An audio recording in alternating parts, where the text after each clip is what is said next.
Good morning friends, I am doctor Vinod, Punjab university Chandigarh से।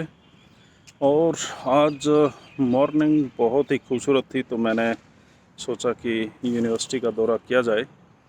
आप मेरे पीछे देखेंगे बेहद शानदार पेड़ लगे हुए हैं। थोड़ी मूर्खता की गई थी यहाँ पे ये चारों तरफ ईंट लगाने की, लेकिन जब मैं धरने पे बैठा और विद्यार्थियों ने साथ दिया तो ये भी हटा ली गई। पीछे आप देखेंगे कि ये है हमारा गांधी भवन, और इसके चारों तरफ ये था तालाब जिसमें पानी भरा रहना चाहिए था, लेकिन अभी नहीं है। तो जो ही बरसात होगी तो हो जाएगा। अच्छा, एक सीरियस मसले पे मैं बात करना चाह रहा था। देखिए, क्लासरूम हमारे पास लिमिटेड स्कोप होता है, 50 60 70 बच्चे हैं। उनमें से 10 20 पढ़ने के लिए आते हैं, बाकी अपने अपने और तामझाम के लिए आते हैं। तो जो नॉलेज हम इकट्ठी करते हैं एजुकेशन से, फील्ड वर्क से, किताबों से, लोगों से मुलाकात करके, रियल साइंटिस्ट के साथ में काम करके,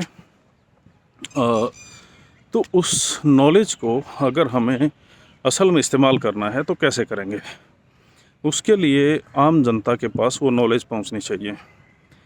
जैसे मैं बात कर रहा था कि खाना जो हम खा रहे हैं वो हाईली न्यूट्रिशन डेफिशिएंसी वाला खाना है, उसमें न्यूट्रिशन है ही नहीं।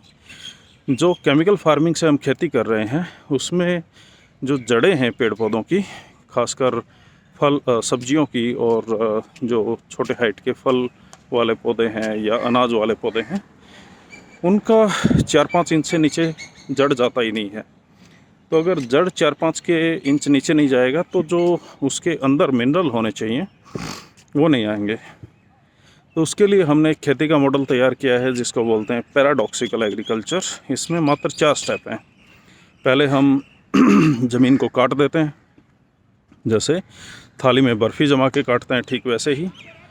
2 नंबर पे उसमें फ्लड इरिगेशन कर देते हैं ताकि जो हार्ड पैन है वो घुल के ज़मीन में मिक्स हो जाए। उसके बाद में फ्लड इरिगेशन करने के बाद में एक बार हैरो या कल्टीवेटर चला के बेड बना देते हैं, और इन बेड के ऊपर परमानेंट खेती करते हैं, और इसके ऊपर मल्चिंग कर देते हैं। आप इसके अंदर जो मर्जी उगाएंगे, जैसे आपने गेहूँ उगाया तो गेहूँ की जड़ भी 6 7 फीट तक नीचे गहरी चली जाएंगी या उससे भी ज़्यादा। तो ये टेक्निक बेहद शानदार है। फिर दूसरी बात, सेहत। जो बोलते हैं कि soil health is the human health.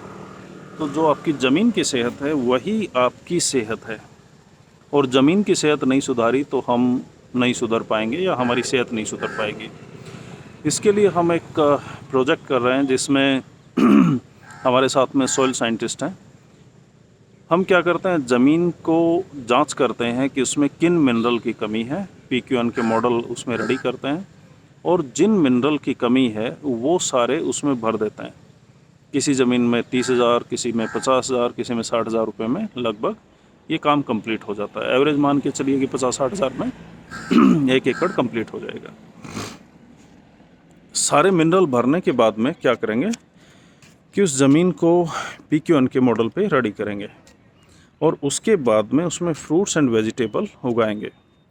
और जो फ्रूट्स एंड वेजिटेबल होंगे जो इस खेत से उगेंगे वो मिनरल से भरपूर होंगे, क्योंकि एक तो उसकी जड़ें डीप जाएंगी, दूसरा उनको हमने ऊपर से भी मिनरल दिया, तीसरा जो ज़मीन के 3 लेयर हैं, पहला केमिस्ट्री, दूसरा बायोलॉजी जो केंचुआ, फंगाई नेटवर्क और बैक्टीरिया डाल के पूरा करते हैं, और उसके बाद में आपकी एनर्जी, ये तीनों रेडी कर देते हैं। और उसके बाद में जो उसमें खाना उगेगा वो आपकी सेहत के लिए बेहद शानदार खाना होगा, और कोई भी मिनरल डिफिशिएंसी आप में रहेगी नहीं। कोई बीमारी है तो गायब हो जाएगी, अगर नहीं है तो कभी आएगी नहीं। तो मान लीजिए कि कोई कैंसर पेशेंट है, तो कैंसर हुई क्यों उसको? 2 कारण हैं। एक तो उसने बहुत सारे केमिकल कंज्यूम किए हैं, जो 33,000 केमिकल पर ईयर नए इंट्रोड्यूस किए जाते हैं मार्केट में। वो कभी डिओड्रेंट के फॉर्म में आते हैं, कभी आर्म पिट में जो आप लगाते हैं वो, कभी क्रीम, कभी पाउडर, कभी प्लास्टिक, कभी पता नहीं खेती के हज़ारों केमिकल, जिसमें हर्बिसाइड भी शामिल है। तो इन सारी चीज़ों से आने वाले जो केमिकल होते हैं वो आपकी बॉडी को जो नेचुरल तरीके से फंक्शन करना होता है वो बंद करवा देता है। उसके बाद में क्या होगा कि जो आपकी बॉडी फंक्शन नहीं करेगी तो मिनरल डेफिशिएंट हो जाएगी, और जब मिनरल डेफिशिएंट होती है तो आपकी स्टोमक काम नहीं करेगा और जो गट बैक्टीरिया है, गट हेल्थ है, वो ख़राब हो जाएगी, पेट ख़राब रहना चालू हो जाएगा और धीरे धीरे इंसान बीमार हो जाएगा। तो उसको ठीक कैसे करेंगे? बहुत सिंपल तरीका है। अगर आप उसको कीमोथेरेपी या सोच रहे हैं कि बाकी केमिकल खा के ठीक कर सकते हैं, तो मेरे ख्याल से तो नहीं कर सकते हैं। और स्टडी भी वही बोल रही हैं कि 97% ऑफ द टाइम कीमोथेरेपी काम नहीं करती है, उल्टा इंसान को ऊपर पहुंचाने में मदद कर देती है। तो कैसे करें? उसके लिए एक तो बॉडी को डिटॉक्स करें, जो केमिकल हमने शरीर में जमा कर लिए हैं उनको निकालें। कैसे निकालेंगे? उसके लिए नेचुरोपैथी है, उसके लिए लीवर डिटॉक्सिफिकेशन है, और तमाम सारी अर्थिंग है, सनलाइट है, पसीना निकालना है, और बाकी तमाम सारी चीज़ें। दूसरा, जो मिनरल डेफिशिएंसी है उसको ख़त्म करें। वो कैसे करेंगे? वो करेंगे आप जो अभी मैंने डिस्कस किया उस तरीके से खेती वाले खेती करके और वहाँ से आए हुए फ्रूट वेजिटेबल को खा के। और दूसरा, जो भी आपके आसपास में पेड़ पौधे हैं जैसे नीम, शीशम, लसुड़ा, और जो भी जिनके कोई भी किस्म का फ्रूट लगता है जैसे मोरिंगा हो गया, इनको आप ज़्यादा से ज़्यादा कंज्यूम कीजिए और धीरे धीरे मिनरल डेफिशिएंसी ख़त्म हो जाएगी। सनलाइट का एक्सपोजर लीजिए, 4 लेयर वाला खाना खाइए और छोटी छोटी जो टेक्निक्स हैं उनको अपनाइए, बीमारियां ठीक हो जाती हैं। तो ये प्रेरणा कहाँ से मिल रही है मुझे इन सब चीज़ों पे बात करने की, कि मैंने जितना भी अलग अलग सोर्सेज से ज्ञान इकट्ठा किया, जो रियल साइंटिस्ट थे उनसे भी किया।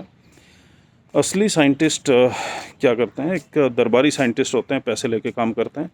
दूसरे सरकारी होते हैं, उनकी तमाम सारी मजबूरियां होती हैं। और तीसरे हलकारी साइंटिस्ट होते हैं जो अपनी मर्ज़ी से काम करते हैं और वही करते हैं जो सही होता है। गांधी भी इसमें रोल प्ले करता है, ट्रूथ इज़ गॉड बोल रहा है। तो जो भी मुझे लग रहा है कि ये सत्य है वो मैं आपके साथ में शेयर कर रहा हूँ। इसको मानना न मानना, आगे टेस्ट करना, इसकी साइंटिफिक स्टडी करना करवाना, वो मैं आपके ऊपर छोड़ता हूँ। आप अच्छे से मेरे हाइपोथेसिस को टेस्ट कीजिए और उसके बाद ही अपने जीवन में लागू कीजिए। और जब तक ये आप नहीं कर पाते हैं तब तक आप केमिकल खाना भी खा सकते हैं, लेकिन अच्छा होगा अगर नेचर के साथ में जुड़ जाएं तो ये देखिए कितने खूबसूरत फूल लगे हुए हैं यहाँ पे। और मैं एक बार फिर से आपको यूनिवर्सिटी का नज़ारा दिखा देता हूँ, फिर हम वीडियो समाप्त करेंगे। ये गांधी भवन के पीछे का सीन है, सामने स्टूडेंट क्रिकेट खेल रहे हैं। ये देखिए कितने खूबसूरत शानदार नज़ारा है। So thank you very much.